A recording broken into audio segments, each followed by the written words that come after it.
Good morning, everyone.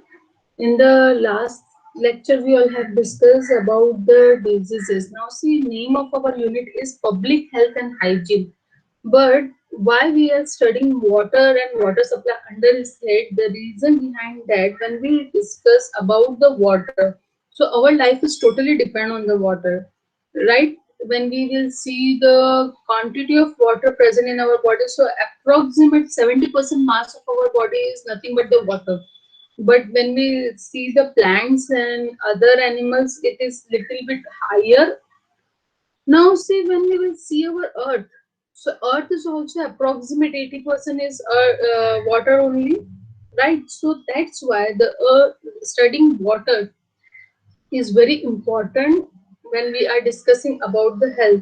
Now many growing plant, when we observe, they require water, right? They don't take food and all, they take their own food from the surrounding, they make their autotroph, but they need water.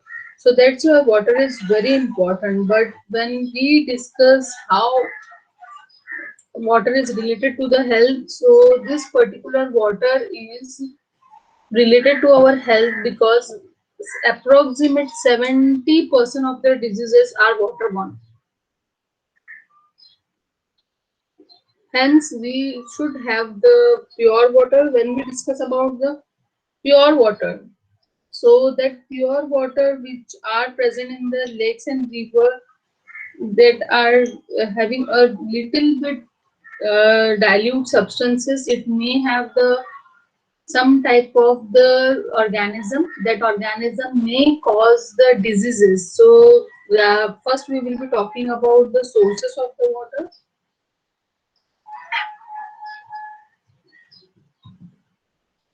The first and the most important source of water is nothing but the rain. We are getting the water from the rain. This is the ultimate source. Now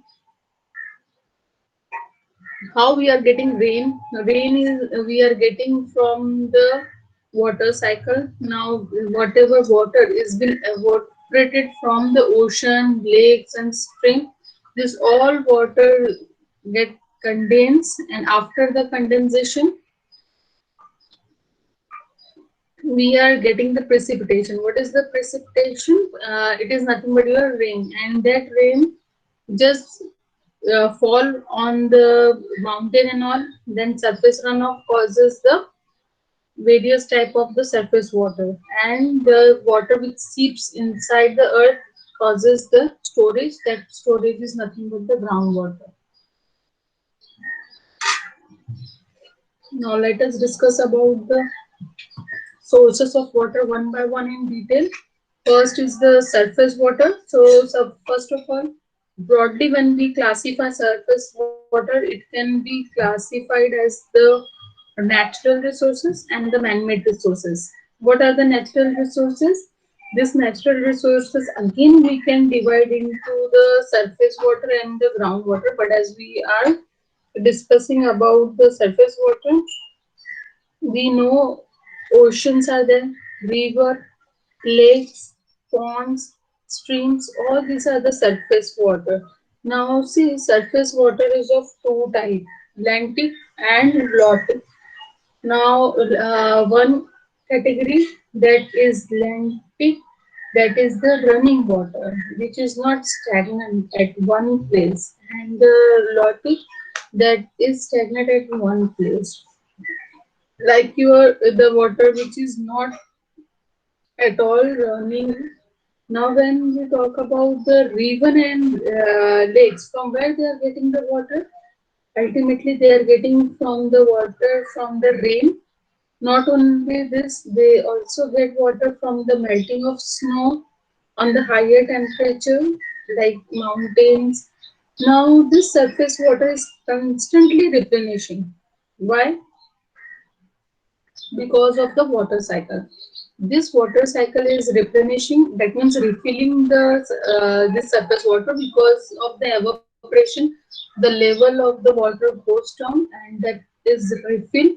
Now if small water sources are there, these small water sources get completely dry into the one season and get replenished. into the another season. Now, because of the surface water absorbed into the earth, this causes the groundwater. Now, second is the fresh water. Now, this fresh water amount, if we will compare with the entire 80% water, is just a negligible number, that is 0.001%. So whatever surface water we are getting from the river, lake, stream, natural spring, all these are constituently formed only 0.001% amount of fresh water on the earth. Now, the you might be thinking, fresh water is much higher. Yes, it is there, but it is present in the form of snow, glacials. Understand? So, of course, this is the most important water, because if I will give you a glass of the hard water, which is not at all processed, that will be very difficult for you to drink it. So, for drinking purpose, definitely we require. Then, when we talk about the agricultural work, so definitely that some of the hard organic substances which are dissolved into the hard water, that are not suitable for the purpose of the farming also. So for that reason, it is again having important. A lot of consuming drinking water is taken from the natural spring, rivers, streams, etc. Now, surface water continues to be one of the most important source of fresh water on the planet. Springs, those were underground water, flows out of the ground naturally without the use of bores, then wells or pumps. Springs often occur toward the bottom of hill or sloping ground, right? So what happened? Whatever groundwater is there, that groundwater that is stored inside the mountain or somewhere, so it makes its own way to come out. And in our local terminology, we called it as a jharna, right? So what happens? This particular, well, we see lots of spring in our area. When we go to the Lonavala, you might have seen many springs are coming, right? So these are nothing but the fresh groundwater only, which is finding its way, which was seeps inside the mountain, and it is coming out. It is making its own way and coming out. And most of the time, we do not find springs in all the season, although there are springs which are found in almost all season, but usually you will find it into the rainy season. And then the most important water source is the rainwater. Now, rainwater is then important as the ultimate source of the fresh water. It get collect on the earth in the form of surface water as well as the underground water. Whatever is there, that is the rainwater only, which is sits inside the ground. Now, it is the product of the water from earth that has been evaporated into the atmosphere of the earth, and then again and again come with the water cycle on the earth's surface. During this process, the water become fresh. Why? Because of the precipitation and the evaporation. Now, this cultivate many places to be used as a suitable supply for the drinking water and water to the feed the crops. Now, see, in luckily we have the municipal system which are providing us the fresh water and all, but the areas or in the olden times when there was no such facility was available, so people used to do the storage of the rainwater, and after purifying the rainwater they used to uh, use it for the purpose of their drinking as well as the agricultural purposes. Now, what is the rainwater harvesting? It is the technology that has been used to make most out of the available supply of fresh water. Whatever rainwater is falling on the roof of the house, or you can say the ground, that particular rainwater is collected using the guttering system, and then these gutters are led connected with the pipes, and these pipes are connected with the storage tank. So this is called as the rainwater tank. Are you getting the idea? Roofs are there nowadays in many societies also, they are forming the rainwater tanks. Now in many areas where there is a problem of this, because of the rainwater, wherever there is a blockage, so road blockage, and when we talk about road blockage, immediately the Kurla station comes in our mind, right? So what happens? This road blockage is because of the rainwater only. That area is congested and the rainwater is causing the blockage. So what? How to get rid of this blockage? So simply by the planting the rainwater harvesting tank over there. Simple idea is there. Even if in your society on your terrace lots of water is coming, that water is connected with a pipeline to the tank, so that water will be stored, and whenever it is required it can be purified and reused. Understand?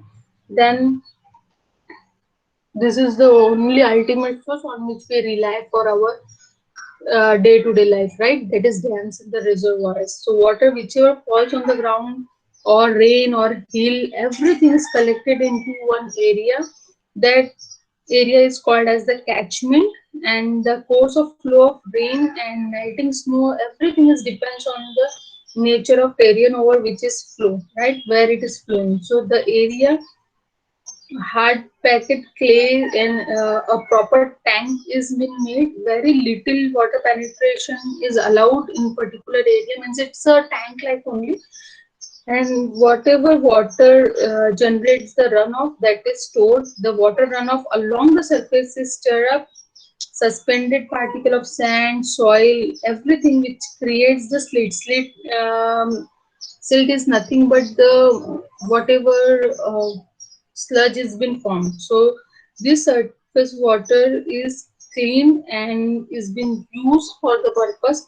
In addition, the streaming action erodes rocky surface, crowding more sand. As the surface water cascades over the rock, it's aerated. Whatever more and more movement, more and more aeration is being captured by the water. So the combination of oxygen, inorganic nutrients which have released from the terrain, and the sunlight support a wide variety of life forms in water, including algae, fungi, bacteria, small crustacean fish. Such runoff get collected into the river stream, which in turn stored into a natural or the artificial barrier, which is called as the dam or reservoir. Dams are usually placed at the lower end of the valley. Because what is the idea over here? That whatever water is running, so that running water will definitely come to the area which is having to the slope. So if that particular storage area will be made up of the proper clay and proper concretization of that particular tank like structure is being done, so their chances of holding the water, that means the silt penetration into the land, will be decreases. And if that particular water is stop at particular, means a proper gateway of dam gateway has been formed, and you might have heard at the time of the flood that door of dams are opening, so proper doors and everything is been there. So what happens, it causes the stopping of the water, and this aeration is giving the space for the development of a new habit inhabited for many organisms like crustacean, algae, fungi, everything. Now, how we are drinking that water then, if it is having so many life forms in it? So we have the proper water plants. These water plants are cleaning the water, which we are going to discuss in detail into the next lecture. And all these plants are helpful for the purpose of cleaning the water. Now, next category is the groundwater. Now, water which falls on the porous terrain such as sand or sandy loam, drains or percolates into the ground. This is called as the groundwater. Now, groundwater is the largest source of the fresh water. Now, see why it is the second largest source of the water, because the lakes and the rivers have the limited water, but the groundwater, whatever, now when there is a rain water precipitated, the precipitated water fall on the entire earth, so everywhere it get not forms the surface water, but everywhere there is a seepage of the water, and because of that it is the second largest source of the water next to the ocean. Now see what is happening nowadays. Nowadays the groundwater is depletion. Why? Why depletion? The reason behind that is the concretization. Now, if you will see, maximum areas are being concretized. The road are concretized nowadays. All the society grounds you will find is having the concretization or tiling is there.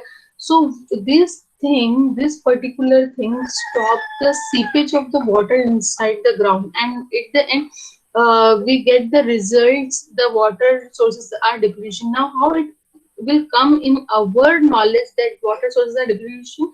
You might have heard that many societies, those who are having the bore wells, their bore well pumps will not getting any water. So what they do, they seep the water borewell little more and more deeper. So because of that, the water is finishing. Nowadays we are using the groundwater into the borewell form very easily. The water which come from the sources may be salty, it may be cloudy, it may be smelly, or it may be having germs inside it. Directly we cannot use, and it is very unfit for to be consumed by the people or animal. But not necessary. In some areas the borewell water can be fit, but most of the time the borewell water which we are getting is unfit for the consumption. Because in the next slides we all are going to learn about the standards of the consumable water. Now, water of this kind would have special treatment like desalination and refinement to make it potable. Now, as far as groundwater is considered, it is having the two categories. One is the shallow groundwater, another is the deep groundwater. First, we'll discuss about the shallow groundwater. When the groundwater lies within a few meters of surface, its explanation is possible with the shallow wells, which are mostly dug by the hand. Right? Simply wells have been formed. You might have seen, now it is very difficult to see the wells in Mumbai actually, but in when you will go to the village, you will find that the wells are dug by the hands, and these wells are a very good source of the water. And for years, the people use that particular wells which are being made by the hands. Now, these wells are normally have the diameter of 1 meter or and are dug below the ground water table. The amount of water that can be abstracted from the shallow well is limited. They have to refine it. Now, water is pumped from these wells, often using the human or the animal power. Sometimes they're using the diesel power or anything, right? So simply they were using simply the buckets and all to lift the water from this shallow well. Now, next category is the deep groundwater. Deep groundwater is very deep. It becomes impossible to construct hand dug well. Deep well must be drilled into the ground. Generally, submersible pumps are installed between the groundwater table to lift the water to surface. Now, it is not possible to get the water. Simply pour a bucket. It's not at all possible. That we require the pumps. So these pumps may be driven by electrical motor or diesel power engine on the surface by submerged electrical motor which is present inside the waterproof casing. Now, next is the uh, ice. When we talk about the ice along with groundwater, ice makes up the second largest freshwater source. I told you earlier also that the fresh water is very limited on as a surface water. In the surface water case, it is just glacialized, right? It is present in the form of the ice. Then groundwater, we have little bit pure water, that is the fresh water, but it is the largest freshwater source, accounting a little less than 2% of the Earth's surface. So that's why we say 2.0001%. So this 2% approximate fresh water is glacialized. Now, some of the fresh water preserved in the ice, particularly in the ice cap of Antarctica, and these ice caps of Antarctica, you all will not believe, are thousands of years old.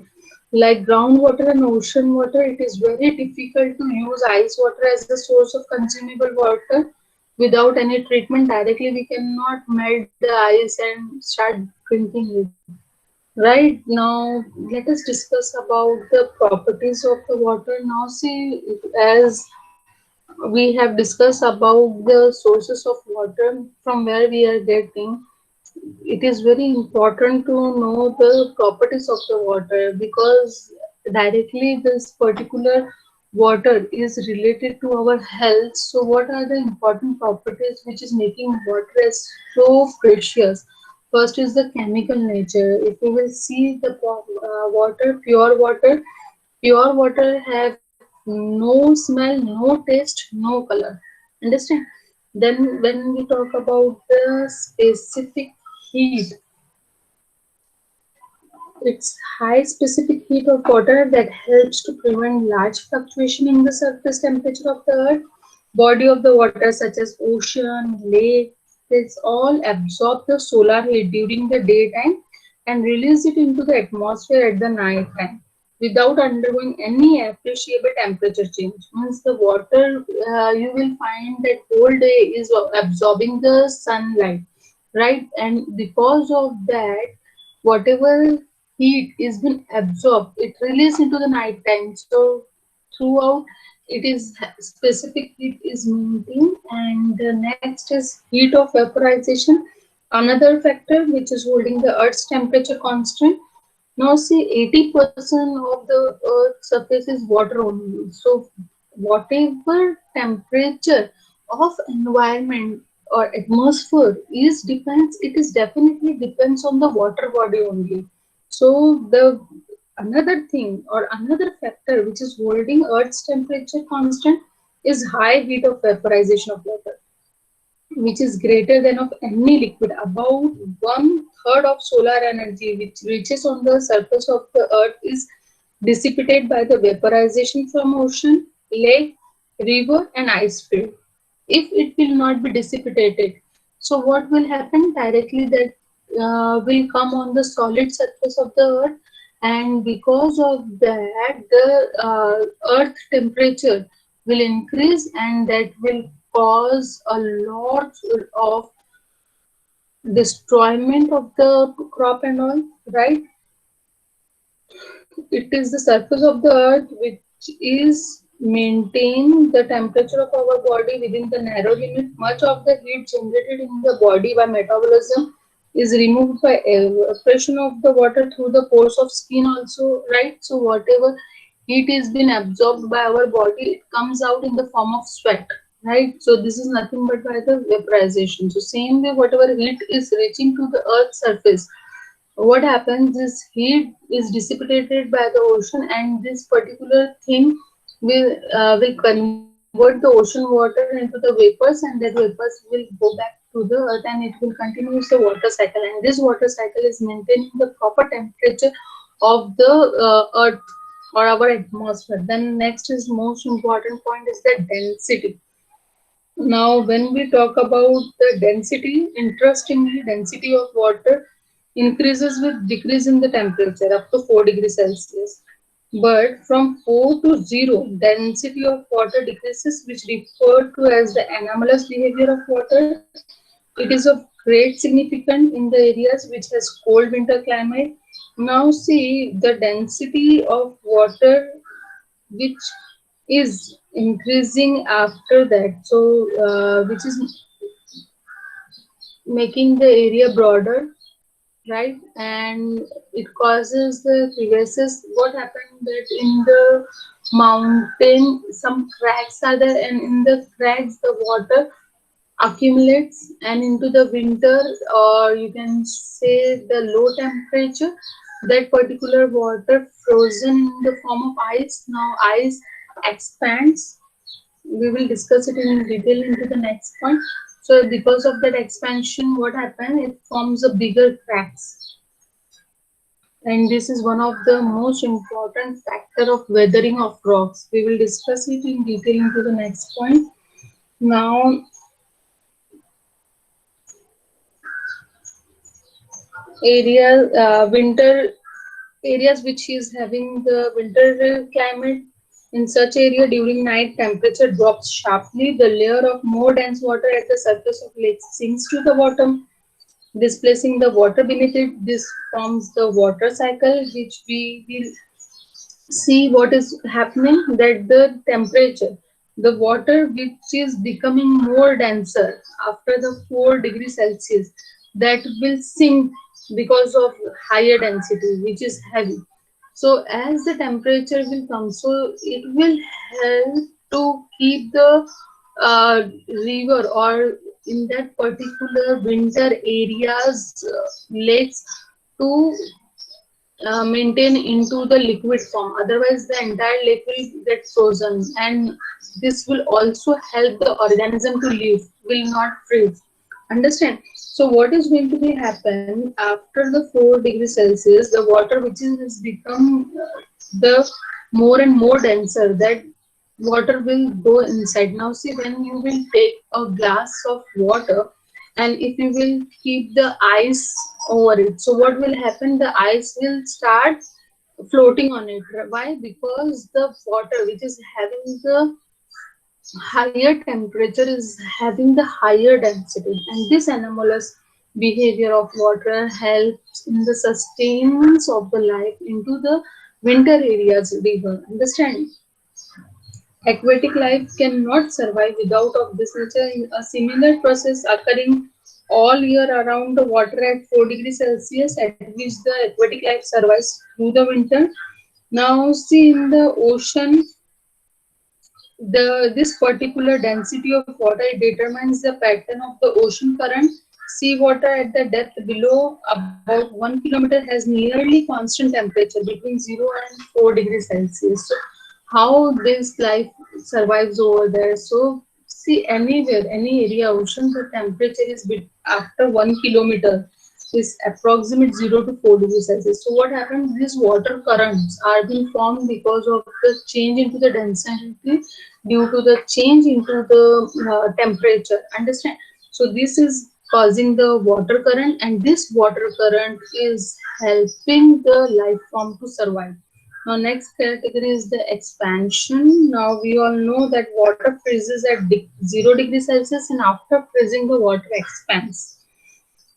Yeah, it is the main reason. If you can observe it practically, if you will keep the this glass bottle in, which is filled with the water, and it is completely filled into the freezer, you will find that it breaks. Why? Because the water which was present into the liquid form, after converting into the frozen form, expands. So this expansion gives the pressure on the glass bottle and it breaks. So you might have observed, oh, this bottle is broken. Nothing, I haven't do anything, mummy, but this is broken automatically. Yes, it is broken because of the change into the temperature. At the lowest temperature, the water expands.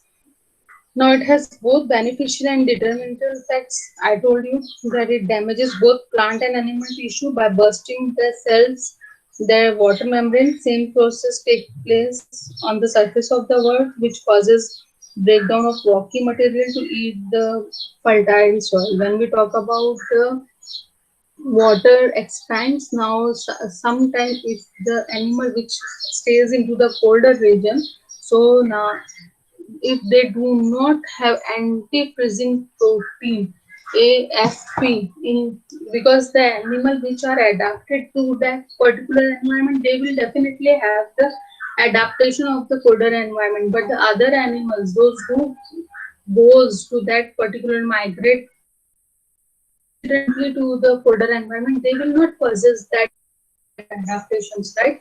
So if that will be taken there, especially suppose example plant you have taken from the normal region to the Antarctica. So what will happen, that the cells which are present in the normal plants, they will not have that particular special adaptation of the colder environment.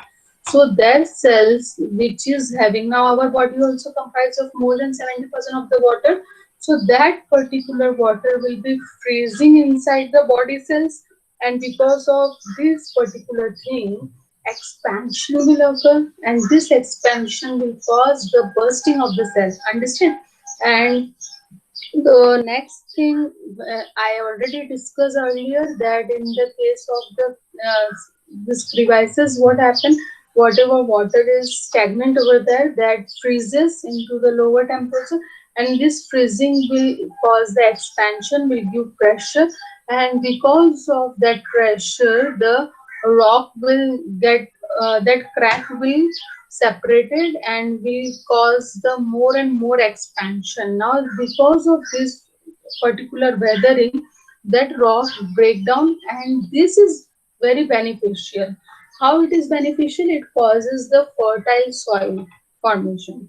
Okay, so next thing, water is considered as a universal solvent.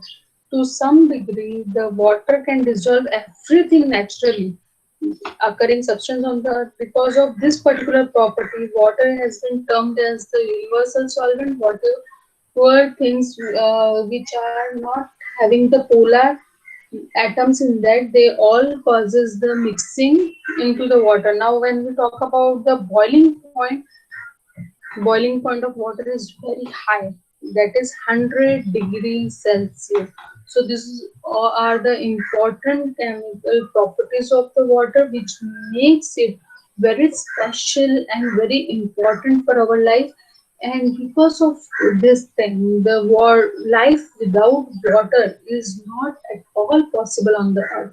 Now see, this water, as I told you, is very important.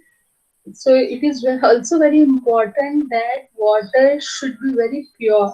So there are certain standards of water, pure water, which makes them fit for the human health. Now this particular water we all have seen from the sources and properties that whatever water we are getting, even the groundwater, this is not very much consumable. Always it is not into the palatable form. So what makes the water fit for our health? So we require the purification. But before understanding the term how we purify the water, we will see what are the standards required for the consumable water.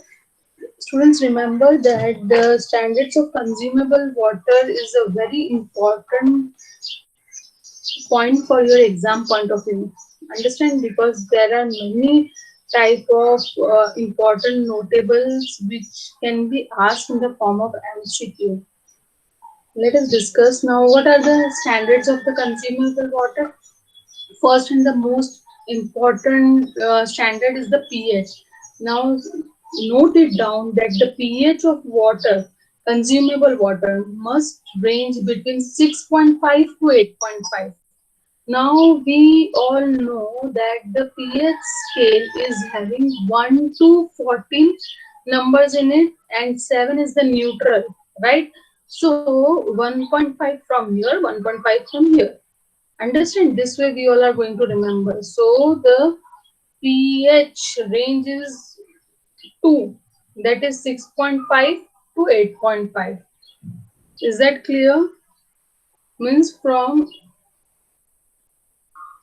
acidic part we will see it is only 0.5 is given, that is 6.5 to 7 is the acidic in nature. So that means more acidic water cannot be palatable, but 7 to 8, 8.5, right? 1.5 range is given at this side of the pH scale. So the pH of water should range between 6.5 to 8.5.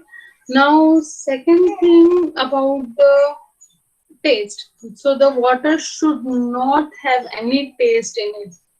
It should be agreeable. It should not have the bad odor or any type of color. It should not be cloudy. Then next point is the hardness. The hardness, the water should not be hard, but now if it is having hardness less than 200 mg per liter, so it is palatable. Now see the pH ranging 9.4 of calcium carbonate is allowed, means it is consumable, but still it should not exceed 200 mg per liter. So what is making the water hard? Calcium carbonate. So this concentration of calcium carbonate per liter, this is important to note, 200 mg per liter. It should not exceed 200 mg per liter. I repeat, total hardness as calcium carbonate should not exceed 200 mg per liter, and overall total alkalinity as calcium carbonate should also not exceed from 200 mg per liter. Now, when we talk about second ingredient which is making water unsafe is the chlorine. So, if it is chlorinated, it has to have residual free chlorine minimum of 0.2 mg per liter. Understand? So, how much? Now, see, most of the time when we will discuss about the water purification, that time we will see that we purifies the water or we cleanse the water, we make it free of germs with the help of chlorine. So when we are using the residual free chlorine, so it should have the concentration 0.0 mg per liter. Now when we talk about the turbidity, turbidity is nothing but the cloudiness into the water. So it is measured in the nephelometric turbidity unit 1 NTU. Okay, so this is important to remember the unit of the turbidity, that is nephelometric turbidity unit NTU. So what about that? How much turbidity should be there? So it should have maximum turbidity up to 1, and total dissolved solid should not exceed 5 mg. I'm sorry, 500 mg per liter. Now, when we talk about the biotime, that so Escherichia coli should not be found in a sample of 100 ml water. If it is found, it is considered unfit for the human health. Now, water quality needs to meet many more criteria for being called fit for the consumption, but these are the some standards which should be maintained. So, for this particular topic, at this note, we'll stop for today.